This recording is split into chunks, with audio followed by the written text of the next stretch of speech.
Hey everybody, I'm Chris, and today I'm going to prove to you that if you can change a front wheel and grease a bearing, you can install a set of Rottweiler Performance triple clamps. Don't believe me? I'll bet you beer in Baja.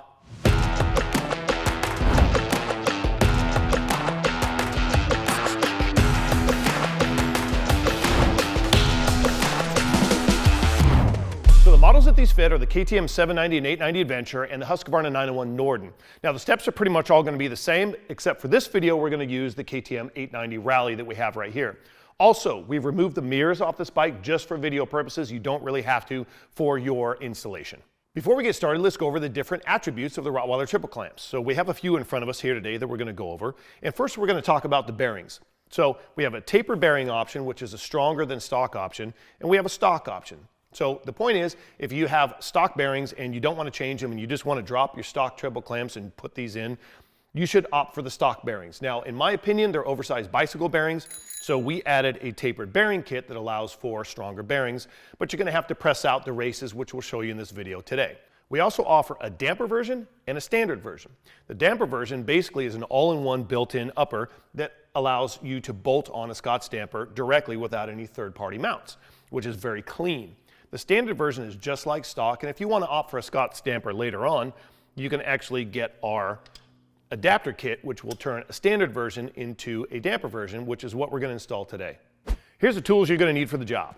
T30 Torx or 8mm socket, T40 Torx or 10mm socket, T45 Torx, T50 Torx, 10mm socket, 19mm socket, 21mm socket, 32mm socket, a rubber mallet, dead blow hammer, preferably brass or soft metal, cordless drill, basic drill set, center punch, a towel, a torque wrench, waterproof bearing grease, Sharpie pen, and a bungee cord. All right, the first order of business is getting the front end off the ground so we can remove the components. Now, any old motocross stand will do if you have a couple buddies that can help you pick up the front of the bike and put it on there. These bikes actually level themselves quite well, so that'll work. For this video, we're using a rolling stand because we have to move it around for different video shots and things like that. So whatever you have to get the bike off the ground, or more importantly, the front end off the ground, will work well. I'm going to caution you on a couple things. Don't pull up on the handlebars. If you have a set of rafters in your garage, don't pull up on the handlebars because we will be removing those handlebars. And also, if the rear tire is suspended and has a gap between the tire and the ground, make sure to block it because when we remove the front components, the bike's going to want to unweight itself and kind of rock to the rear. So just watch out for those things and you'll be set to start disassembly. Now we're ready to start disassembling the front end. If you don't have Torx tools and you own a KTM, it's time to get yourself to the tool store because they're loaded with Torx bits. So we're going to do a T45 and a T30. We're going to remove the 3 bolts in each one of the fork guards here.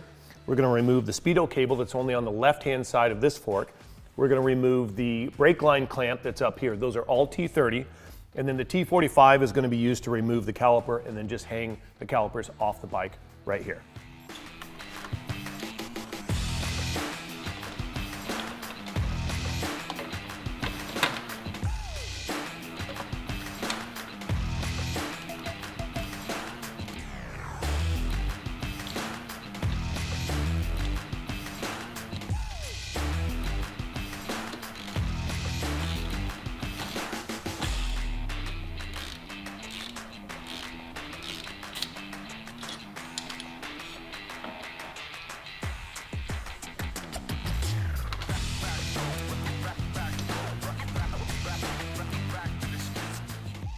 Now we're going to remove the front wheel. It's going to take a 32mm socket and a 10mm socket. If you don't know how to do this, it's probably time to turn in your adventure card because it's no longer valid. What I like to do is loosen the bolt first, but don't take it all the way out. Leave it a couple threads in. Loosen all 4 of the pinch bolts, and then you can kind of whack it with your hand, and that pushes the axle out as far as you can get it so you can grab it from the left-hand side. Now we're going to be removing the forks. So we're going to use the same 10mm ratchet that we use for the fork stubs on the bottom to release the axle. There's 2 on the lower and 2 on the upper, and once those are loosened, the fork should just slide right out. Here's a quick tip. If you want to record where your forks are at for reassembly, either take a Sharpie and mark the top or count the rings so that way when you reassemble it in the Rottweiler Performance triple clamps, you can set the bike up exactly the way it was.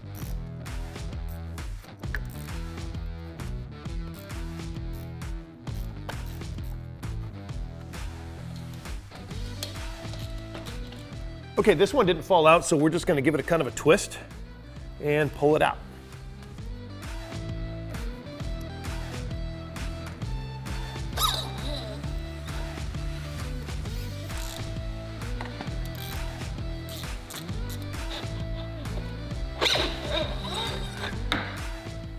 Now we're going to remove the front fender. Pretty basic, everyone's done it. There's two T30 Torx up here, two on the bottom. Fender comes right off.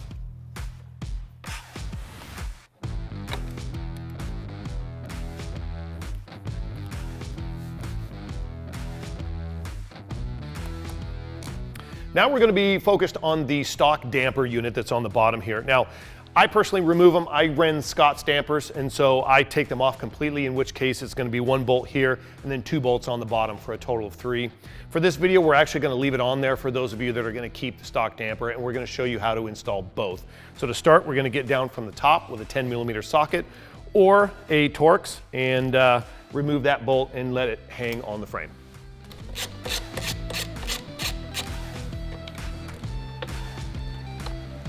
Now we're going to be removing the brake line splitter bracket from the lower triple clamp on the right-hand side. It's a 5mm bolt. It's got a T30 Torx or an 8mm hex. I prefer an 8mm on this one. It's a little bit easier to get to with a ratchet. Once this bolt's out, you can just let the brake lines hang.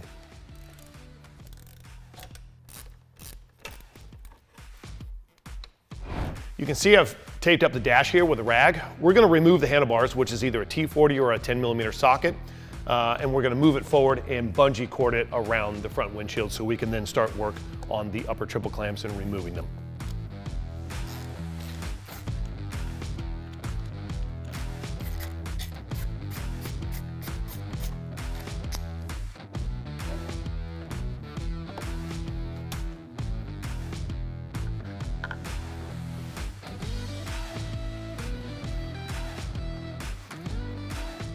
Now we're going to be working in the upper triple clamp area right here. So we're going to remove the handlebar clamps, which is a T45 Torx.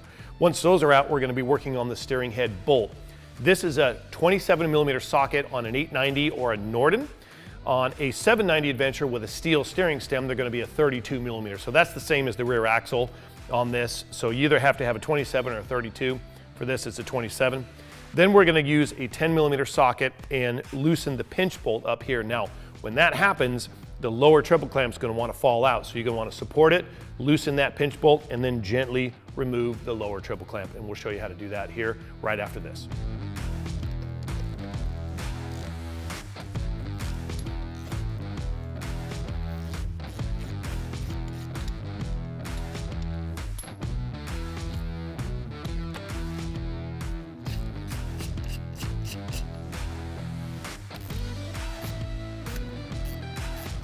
Once this is loose, the lower will just drop right out.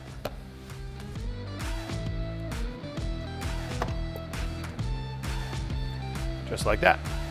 At this stage, we're ready to remove the ignition lock. Now, KTM affixes the ignition locks to the upper triple clamps via headless bolts. So they basically screw in and they grind the heads off them for security purposes.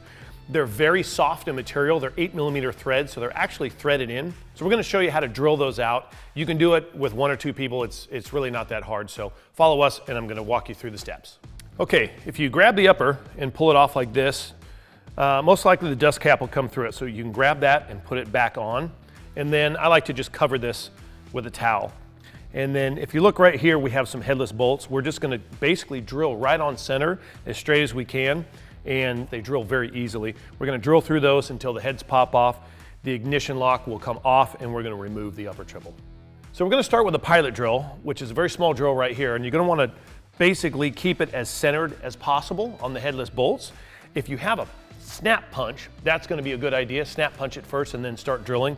Drill as straight as you can and then start working your way up in the size of drills like this that we've got set out here. And then a drill about a 1/4 inch or 6mm, a little bit bigger, should pop the head right off.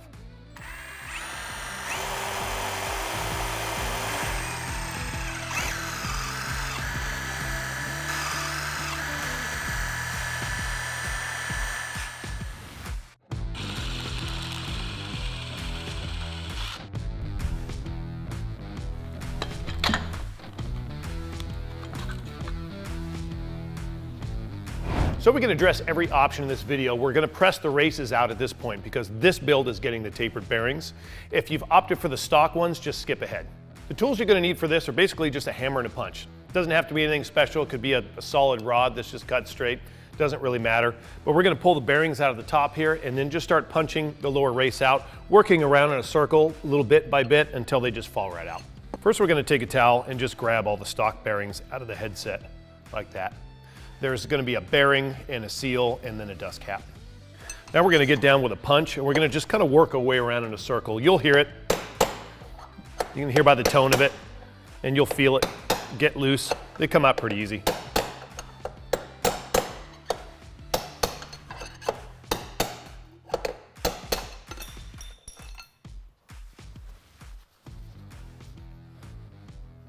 Now we're going to do the same thing in reverse, just from the bottom up, and we're going to push the race out the top.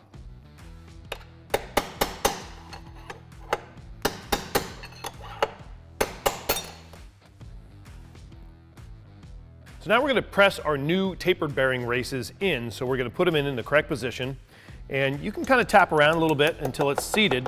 What I like to do is use the stock race as a punch tool to actually drive that in. So just line it up and you can hear the taps are kind of soft, and you'll know it's seated when the taps change tone.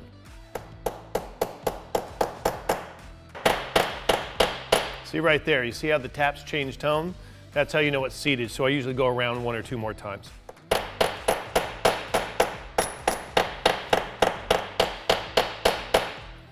That's in. Now we're going to do the same thing on the other side on the bottom.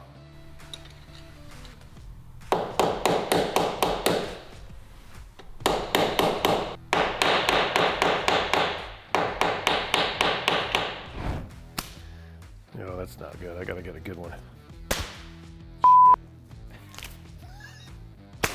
Okay, we're ready to get dirty, greasing some bearings. So the first thing we're going to do is remove the upper and set that aside. And we're going to remove this white netting here. Now you're going to reuse this and actually put it back on because this has anti-corrosive capabilities. So that's never a bad thing when you're around metal parts like bearings, even if they are covered in grease. The next thing we're going to look at is the stock steering damper mount. So on our triple clamp, we made this a bolt-on part. The reason we did is a lot of people don't use these, they use a Scott's damper. And so we didn't want a big ugly thing hanging around, moving back and forth. So if you did opt for the stock damper and you bought this arm right here, at this point you're going to bolt it on. In the video, we're actually going to show you how to bolt on both of these. Typically you wouldn't run with both, but we're going to show you both just so we can cover both bases. Whether you opted for the tapered bearings or the stock bearings, you're going to have to grease either one. So the stock bearings still have some grease left over on them, but I don't really like KTM stock grease. I don't think it's all that great. So personally, I would clean this off and go to a better waterproof grease like Maxima or the grease you like. The tapered bearings, if you opted for them, they're going to be dry. You're going to have to grease them anyway. So we're going to take you into how to grease the lower and the upper. Greasing the lower bearings on triple clamps can always be a little bit tricky because it's hard to do properly because you can't really get inside all the nooks and crannies. So we're going to defer to your best methods for doing this. It's like any wheel bearing or anything else. You can always use a grease brush, so we're going to show you that technique right here. And we're just going to try to brush all the grease in as best we can. And you can also kind of mash it in with your fingers and really get it in all the rollers. That's about it. It's not very complicated. For the upper bearing, I just like to get a whole handful of grease and then just really start to mash it in like this. Really get it in all the nooks and crannies of the bearing. There are special tools for this. If you have them, feel free to use them. If you don't have tools, rubber gloves and a little bit of elbow grease is all you need. Now that we've greased the bearings, we're ready to drop them in the headstock. So we're going to drop the bearing in first, then the seal, and then the dust cap. Now, one thing you're going to want to remember is the seal is cup part down.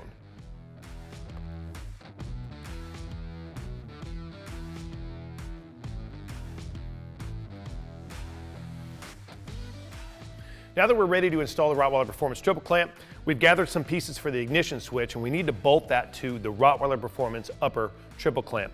So you've got the ignition switch cover and then you've got the ignition switch bezel, which pulls out of the upper stock triple clamp. We're just going to drop this in right here on the Rottweiler Performance upper, pops in that easy. Then we've got the ignition switch cover, which is going to snap on, and that is going to sandwich between the upper triple clamp and the ignition switch. And so they are two 6mm bolts, or T30s. We're going to bolt those to the upper triple clamp right now, just like this.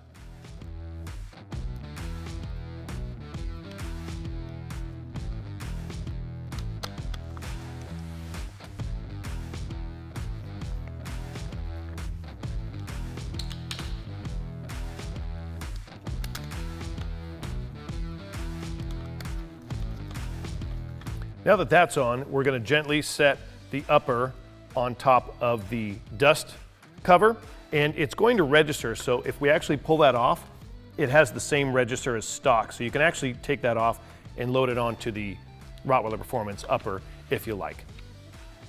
All right, now we're almost ready to put the lower triple clamp on. So we're going to put the corrosion inhibiting mesh back on. That's going to live inside the steering stem. This is a great thing.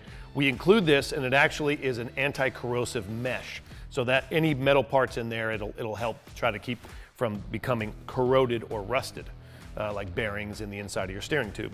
And so we're going to come up from the bottom with this. Now you're going to want to keep the steering stem bolt handy to where when you're back up here, bringing the steering stem in, you can just reach over, grab it, put it on, give it a few turns. Once it's in a few turns, you can let go of the bottom, and everything will hold itself together. This would be the best time to install the stock steering damper bolt if you're using it.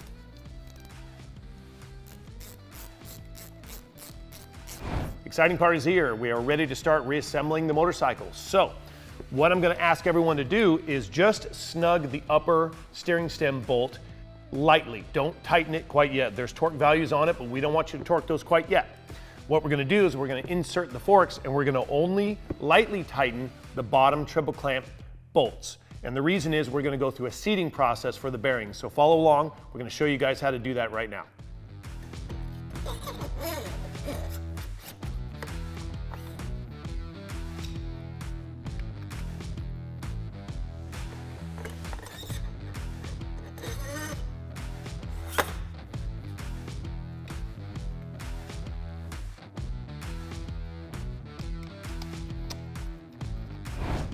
If you've chosen the tapered bearing options, we're going to have to go through a seating process with the races. It's a good idea to do that with stock too, but you kind of don't have to. But since we've just freshly pressed in these races, we're going to do the seating process for you here today. So the first thing you're going to want to do is make sure that, again, the top steering bolt is just hand tight, and that the lower triple clamp bolts are hand tight as well, and the upper triple clamp bolts are not tight, and that is so the forks can float through them. So what we're going to do is take our torque wrench and set it at 20 Newton meters and torque it. Once that's done, we're going to go full lock to full lock. And if you hear creaking, that's a good thing. Next, we're going to go to 40. You're going to see 18 Newton meters on the top of this upper triple clamp. That's our final torque. So we're actually going to back off and then go back to that. So now we're going to go to 40 Newton meters. And again, if you hear creaking, it's a good thing. That means the races are seating. Then we're going to go to a final torque of 60 Newton meters. Torque it one more time.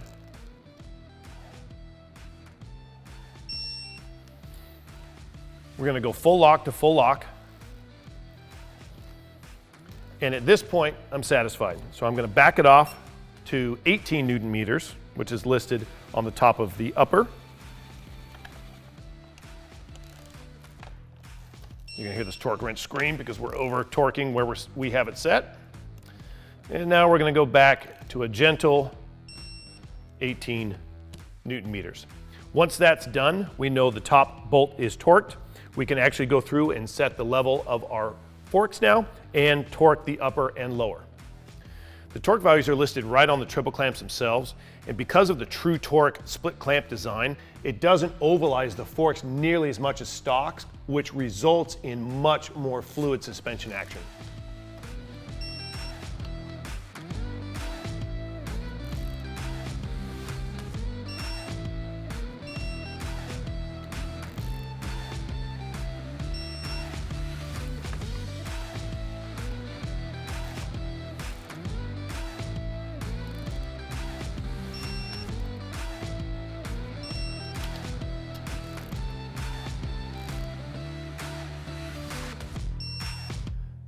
Last but not least, we're going to torque the steering stem pinch bolt to 20 Newton meters.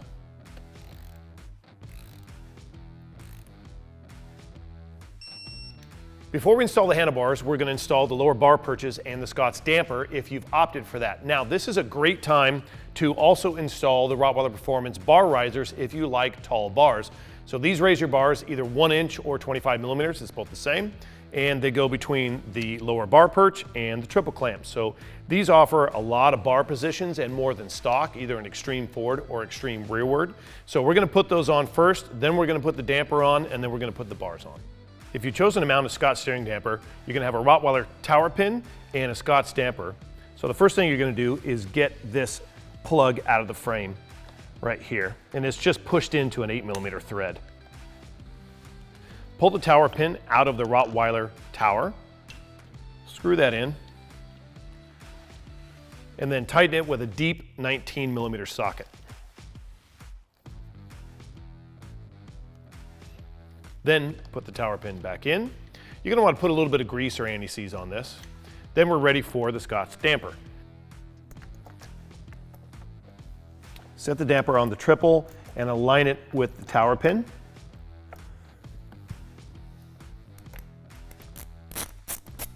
And tighten the bolts.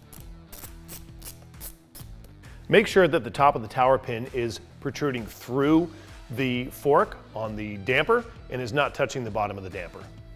Now we're ready to install the handlebar perches. Now remember, our bolt pattern is exactly the same as stock, so wherever you had them stock, you can put them right back to where they were. The only ones you can't use if you have a steering damper are the rear holes. This is a T45 Torx, and the torque is 45 Newton meters.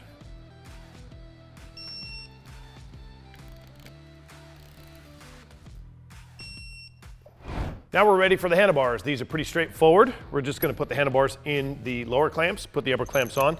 Now KTM likes the little dimples on these things towards the front for whatever reason, so we're going to put those on right now.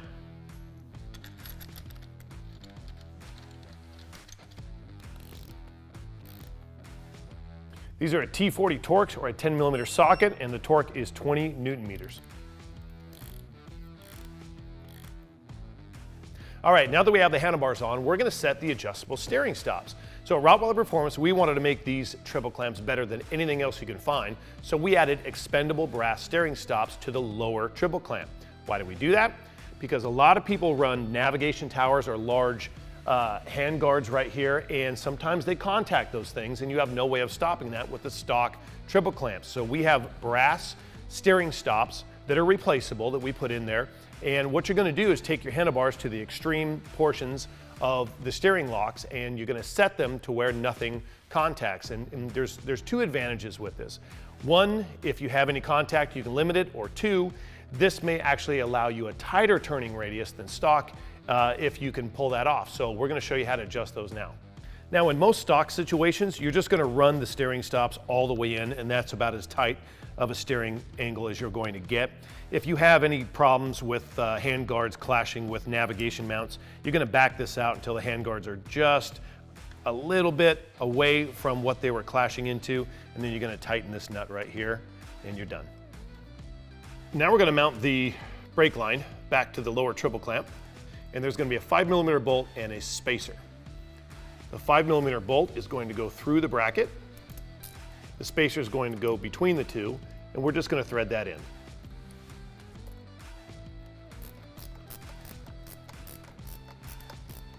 All right, now we're going to reassemble the calipers to the forks. This is a T45 Torx with a torque of 45 Newton meters.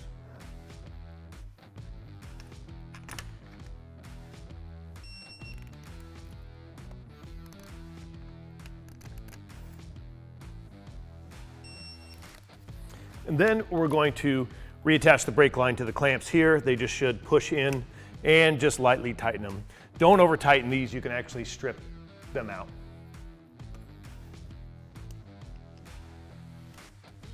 And lastly, for this portion, the speedo cable.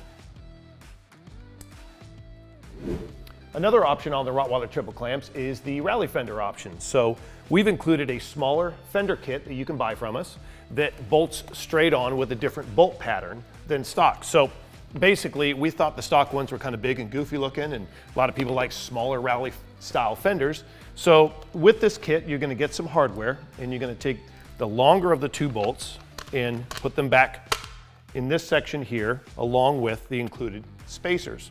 And on the lower triple clamp, you're gonna see the text on where the screws should go into. So we're gonna bolt that in now, and the rear screws will only line up one way.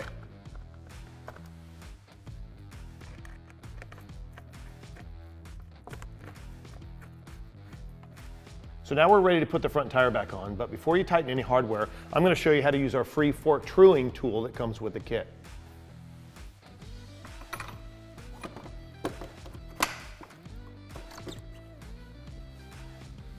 Okay, we've got the axle bolt in. We're going to torque it to 45 Newton meters, and then we're going to torque only the left 2 fork stub bolts to 15 Newton meters. We're going to leave those 2 loose for now.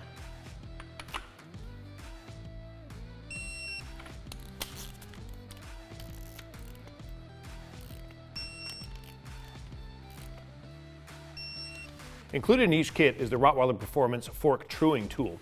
Now the way this works is you're going to insert it between the spokes and then lay it on top of the brake discs. And the idea is that both forks should lay perfectly in the valleys of the tool simultaneously. They shouldn't be off like this or like this on either side. Now if they are, what you're going to want to do is hand tighten one of the fork stub bolts just a little bit and take a rubber mallet and just tap it back and forth until that gap goes away, like that. Once that's gone away, you can torque the fork stub bolts. And the idea of this tool is basically to keep everything in the fork aligned from the lower stanchions to the upper tube, so everything can stroke absolutely perfectly. Now we're going to put on the fork guards.